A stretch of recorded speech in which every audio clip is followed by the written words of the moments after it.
부활절을 맞이하여 부활하실 주님을 만나러 오신 여러분, 또 코로나와 오미크론 때문에 본 예배에 참석하지 못하다가 오랜만에 참석하신 교회 여러분 반갑습니다.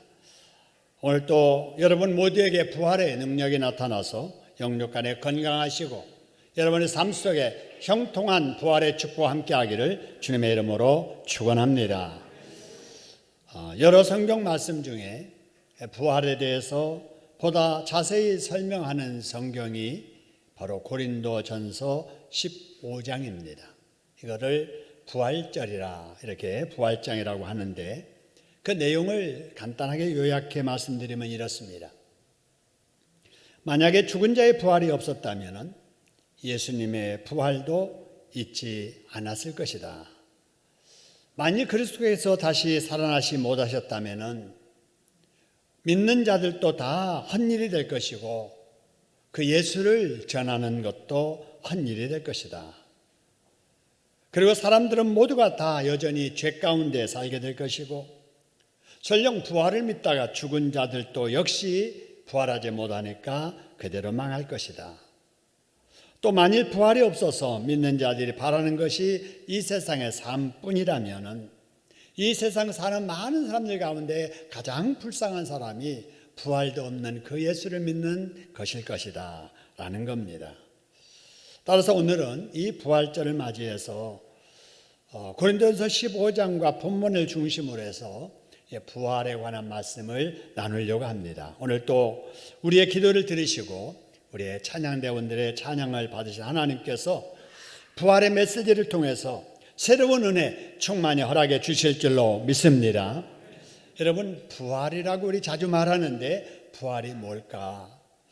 여러분, 우리가 일상적으로 늘 사용하는 말이지만 본래적인 사전적 의미를 한 번쯤 생각해 보고 그 의미를 확대해서 이해하는 것이 중요합니다. 그래서 이제 부활을 사전적으로 보면은 쇠퇴했던 것이나 없어졌던 것이 다시 성하게 일어나는 것, 이것을 가리켜서 바로 부활이라 하고 영어로는 revive 또는 resurrection이라고 이렇게 표현을 합니다. 근데 여러분, 우리가 잘 아는 이 부활은요, 세 가지 부활이 있습니다. 그 중에 첫 번째 부활이 예수님께서 이미 이루신 과거의 부활입니다. 그죠? 과거에 일어났던 예수님의 부활. 근데 지금 우리가 누려야 될 현재적인 부활도 있고요. 세 번째로는 우리가 장차 누려야 될 미래의 부활도 있다. 그래서 부활절을 맞이해서 부활이 과거의 부활이 있고 현재의 부활이 있으며 미래의 부활이 있구나, 이렇게 먼저 정리하셨으면 좋겠습니다. 여러분, 이 중에 과거의 부활에 대해서 말씀을 한번 드리지요. 이 과거의 부활은 예수님께서 하신 그 부활이에요. 예수님께서 이 세상에 오신 것도 지금로부터 2000년 전이잖아요. 그리고 여러분, 예수님께서 십자가에 죽임당하신 것도 부활당하신 것도 다 2000년 전에 있었던 과거의 일들입니다. 그런데 이런 예수님의 탄생과 예수님의 죽으심 그리고 부활하심이 이 세상의 역사를 완전히 새롭게 바꾸는 역사적인 일이었지요. 여러분, 그래서 예수님께서 이 땅에 태어나신 것을 기원이라고 합니다. 기원. 그래서 기원 전, 기원 후로 이 세상 역사를 구분하는데 그 기원이 되시는 분이 누구신가? 바로 예수님이십니다. 그래서 예수님이 이 땅에 오시기 이전의 시대를 바로 BC라고 표현을 하지요. 여러분, 책을 읽다가 그 숫자 앞에 BC 1500년 또 만년 이렇게 여러분 계산하는 거, BC가 뭐냐? 바로 Before Christ, 예수님 오시기 이전 시대를 BC라고 하는 거예요. 그리고 예수님 오시고 나서의 역사를 BC와는 반대로 AD라고 하거든요. AD가 Anno After Domini, Anno Domini라는 말이죠. After Jesus Christ, 예수님 오신 이후의 시대라는 거죠. 그래서 예수님이 이 땅에 오심을 기점으로 해서 역사가 바뀌어요. 구약 시대, 신약 시대, 그죠? 저주의 시대, 평화의 시대. 율법의 시대, 복음의 시대, 시대가 바뀌는 거예요. 이렇게 BC라고 하는 역사를 우리가 알고 AD라고 하는 역사를 쓰면서도 그 역사의 기준점, 기원 되시는 분이 예수라고 하는 것을 모르는 사람들이 많이 있습니다. 여러분, 예수님께 이 땅에 탄생하심도 우리 인류에게 주신 최대의 은혜요, 예수님이 십자가의 죽으심도 우리 인류에게 주신 최고의 축복이며, 예수님의 부활하심 또한 우리 인류에게 베푸신 하나님의 가장 큰 선물인 줄로 믿으시기를 소원합니다. 왜냐하면 예수님이 죽으시고 부활하심으로 말미암아 마귀는 굴복되었고요, 죽음의 문제는 해결되었습니다. 할렐루야. 사람의 죄 문제도 해결되었고 죽었던 영혼들이 살아날 길도 열리게 된 겁니다. 할렐루야. 저주받아서 지옥 같은 영벌 받아야 될 사람들에게 여러분 구원받을 길, 천국길이 열린 것도 예수님의 십자가의 죽음과 부활 때문입니다. 여러분, 그런데요, 이런 예수를 믿지 않는 사람들에게는 예수님 때문에 일어난 이런 모든 일들과는 상관이 없습니다. 단지 예수님에게 일어났던 과거의 역사일 뿐이에요. 그래서 부활도 그것은 과거의 부활, 나는 아무 상관없는 그런 사람이 되는 것이지요.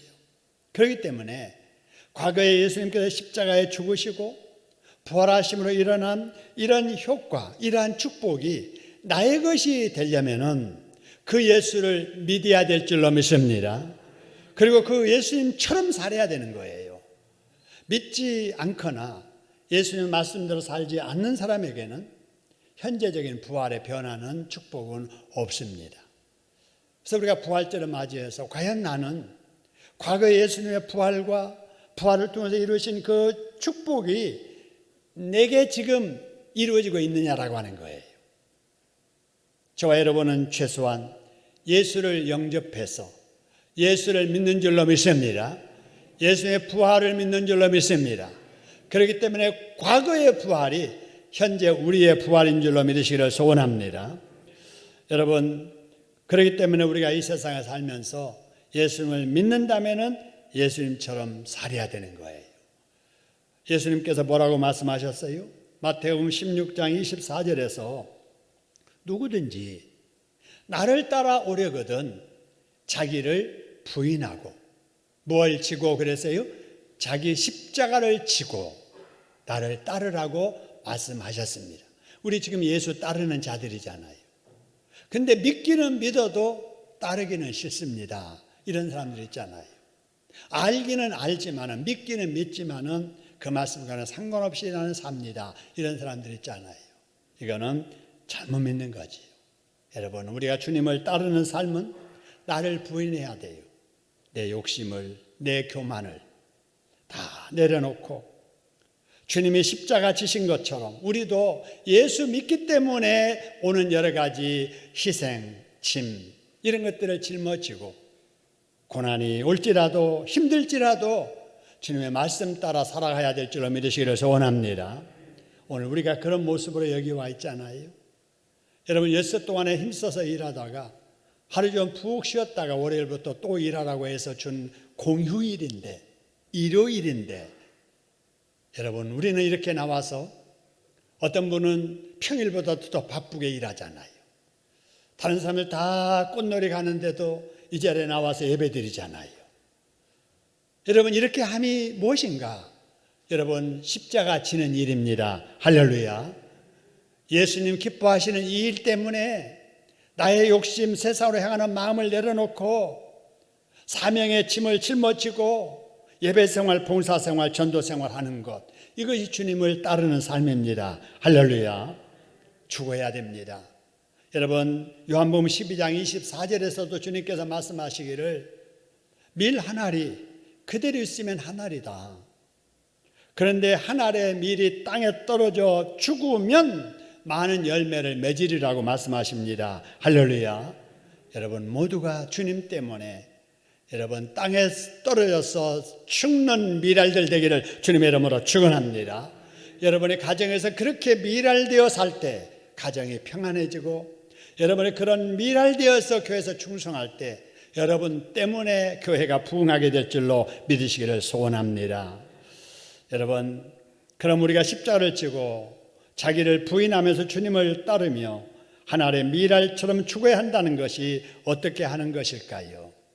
여러분, 바울의 고백, 고린도전서 15장 31절에 보면은 나는 날마다 죽노라 그랬어요. 나는 날마다 죽노라. 무엇 때문에 죽는가? 죄에 대해서 죽는 거예요.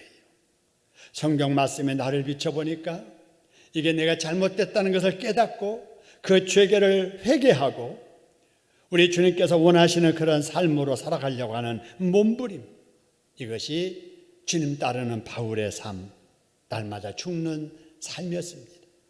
여러분, 날마다 죽는 자만이 날마다 살아나는 부활을 경험할 수 있음을 믿으시기를 소원합니다.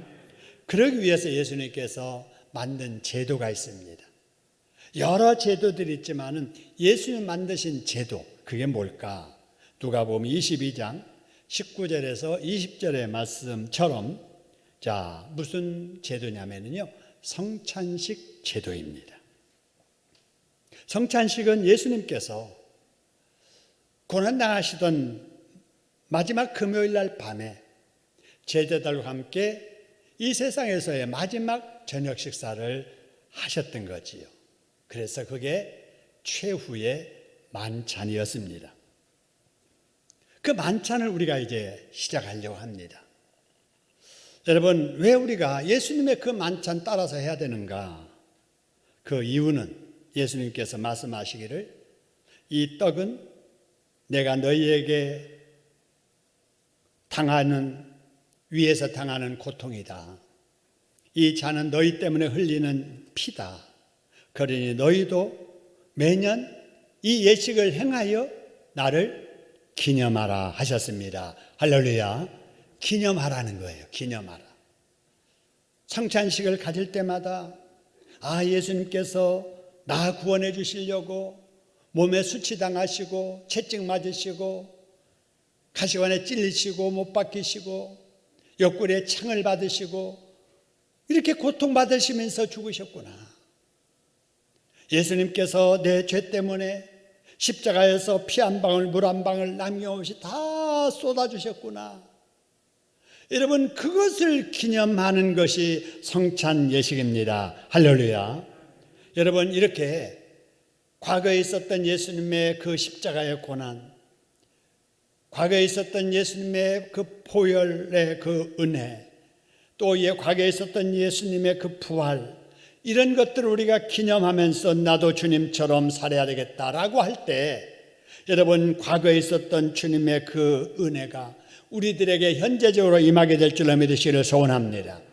오늘도 여러분, 성찬에 경건한 마음으로 참여하는 여러분 모두 주님의 십자가의 보혈의 그 은혜, 여러분, 예수님의 그 부활하심의 축복이 넘치기를 주님의 이름으로 축원합니다.